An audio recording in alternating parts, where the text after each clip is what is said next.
جی السلام علیکم، کیسے ہیں فرینڈز؟ امید کرتا ہوں آپ سب خیریت سے ہوں گے۔ میں ہوں محسن علی اور آپ دیکھ رہے ہیں اپنا یوٹیوب چینل آور اسلام۔ تو فرینڈز آج ایک اور نیو ویڈیو کے ساتھ حاضر ہیں۔ تو ویڈیو شروع کرنے سے پہلے اگر آپ نے ہمارے چینل کو سبسکرائب نہیں کیا تو پلیز ہمارے چینل کو سبسکرائب کر دیں اور ساتھ لگے بیل آئیکن کو بھی پریس کر دیں تاکہ ہماری ہر نیو آنے والی ویڈیو آپ تک پہنچ سکے۔ تو چلو دوستو ویڈیو شروع کرتے ہیں۔ حضرت ابن عمر رضی اللہ تعالیٰ عنہ نے فرمایا کہ رسول اللہ صلی اللہ علیہ وآلہ وسلم نے ارشاد فرمایا کہ سابقہ زمانے میں 3 شخص سفر پر گئے۔ جب رات ہو گئی تو ایک غار میں سونے کو چلے گئے تاکہ بے فکری سے رات گزاریں۔ رات میں ایک بڑا پتھر پہاڑ سے گرا اور اس غار کا دروازہ بند ہو گیا اور ایسا بند ہوا کہ باہر نکلنے کا راستہ تک نہ رہا۔ اس پتھر کا ہلانا بھی ممکن نہ رہا تھا۔ جب ان تینوں نے آپس میں کہا کہ اس پتھر کے ہٹانے کی بس یہی تدبیر ہے کہ ہم بارگاہ الہی میں دعا کریں اور ہم میں سے ہر شخص اپنی اپنی نیکی کو بارگاہ الہی میں پیش کرے۔ ممکن ہے کہ اس نیکی کے وسیلے سے خداوند ذوالجلال ہماری مشکل کو آسان کر دے۔ چنانچہ ان میں سے ایک نے کہا، اے باری تعالیٰ، تجھ پر روشن ہے کہ میں اپنے ماں باپ سے پہلے اپنے بیوی بچوں کو کھانا نہیں دیتا تھا۔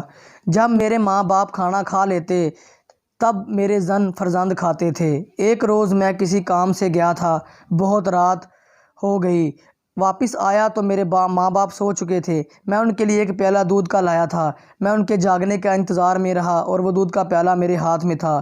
میرے بچے بھوک سے رو رہے تھے، لیکن میں نے ان سے کہہ دیا کہ جب تک میرے ماں باپ دودھ نہیں پی لیتے میں تم کو کھانا نہیں دوں گا، اور میرے ماں باپ صبح تک بیدار نہ ہوئے۔ میں دودھ کا پیالہ ہاتھ میں لیے اس طرح کھڑا رہا حالانکہ میں اور میرے بچے بھوکے تھے۔ الہی اگر میرے اس عمل میں خلوص تھا تو میری اس مشکل کو آسان فرما دے۔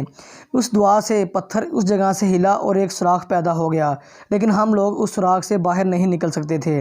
دوسرے ساتھی نے اس طرح دعا کی کہ خدایا، تجھ پر روشن ہے کہ میری ایک ہمزاد بہن تھی، لیکن وہ مجھ سے کسی طرح راغب نہیں ہوتی تھی اور میرے کہنے پر عمل نہیں کرتی تھی۔ ایک سال سخت قحط پڑا، وہ قحط سے عاجز ہو گئی۔ وہ میرے پاس آئی، میں نے اس کو 120 دینار دیے اس شرط پر کہ وہ میرا کہنا مان لے۔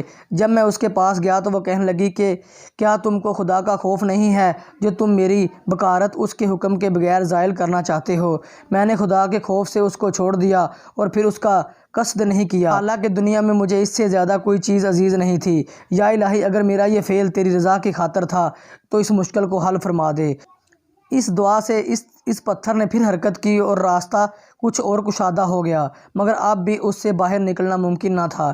جب تیسرے کی باری آئی تو وہ کہنے لگا کہ ایک بار میرے پاس کچھ مزدور کام کر رہے تھے، سب اپنی اپنی اجرت مجھ سے وصول کرنے کے لیے گئے سوائے ایک شخص کے، وہ وہاں سے کہیں چلا گیا۔ میں نے اس کی اجرت کی رقم سے بکریاں خرید لیں اور ان بکریوں کی میں نے تجارت شروع کر دی۔ مال بڑھتا گیا۔ ایک عرصہ دراز کے بعد وہ شخص اپنی مزدوری لینے آیا میرے پاس۔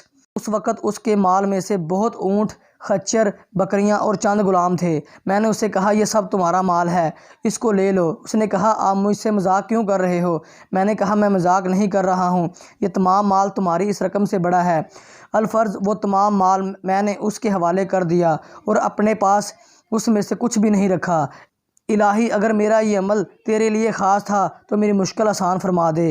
اس دعا سے وہ پتھر وہاں سے کھسک گیا اور راستہ کشادہ ہو گیا اور تینوں غار سے باہر نکل آئے۔ مشکلیں اور رکاوٹیں ہر کسی کی زندگی میں آتی ہیں۔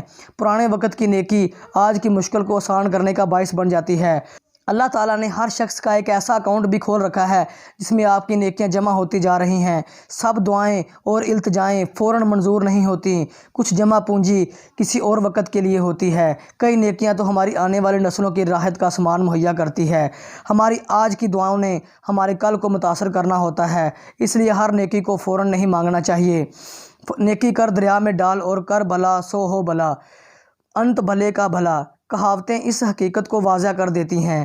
قائد اعظم سے کسی نے پوچھا کہ آپ اتنی محنت کرتے ہیں، آخر آپ کی کیا تمنا ہے؟ تو انہوں نے فرمایا، میں صرف اتنا چاہتا ہوں کہ جب روز قیامت خدا تعالیٰ کی بارگاہ میں پیش ہوں تو وہ اتنا کہہ دے کہ مسٹر جناح، آپ نے بہت کمال کا کام کر دیا، یہی میرا انعام ہوگا۔ اس لیے ہمیں انسانوں کی خدمت کر کے صلہ خدا سے طلب کرنا چاہیے۔ آپ کوئی بھی نیکی کرتے ہیں تو اپنی بساط حیثیت کے مطابق کرتے ہیں، لیکن مالک کل کائنات اس کا صلہ اپنی شان کے مطابق دیتا ہے۔ حدیث شریف کا مفہوم ہے کہ بے شمار لوگ اس لیے جنت میں جائیں گے کہ دنیا میں ان کی دعائیں قبول نہیں ہوئیں۔ دعا برابر مانگتے رہا کرو، کیونکہ جو ڈھونڈتا ہے وہ پاتا ہے، جو کھٹکھٹاتا ہے اس کے لیے دروازہ کھل جاتا ہے، اور جو مانگتا ہے اسے ملتا ہے۔ بس آپ اسباب کو دیکھنے کے بجائے اپنی کوشش کرنے کے بعد اس سے دعا کرتے چلے جائیں، وہ خود مسبب لا اسباب ہے۔ دوستو، ایک بہت اہم راز آپ کو بتاتا چلوں کہ نیکی آپ دوسرے کے ساتھ نہیں کرتے ہو، نیکی آپ اپنے ساتھ ہی کرتے ہو، کیونکہ رب العالمین ایک ذرہ برابر نیکی کا صلہ بھی ضرور لٹا دیتا ہے۔ تو پلیز تھوڑا سا خیال کیجئے۔ تو ملتے ہیں نیکسٹ ویڈیو میں، تب تک کے لیے اجازت، اللہ حافظ۔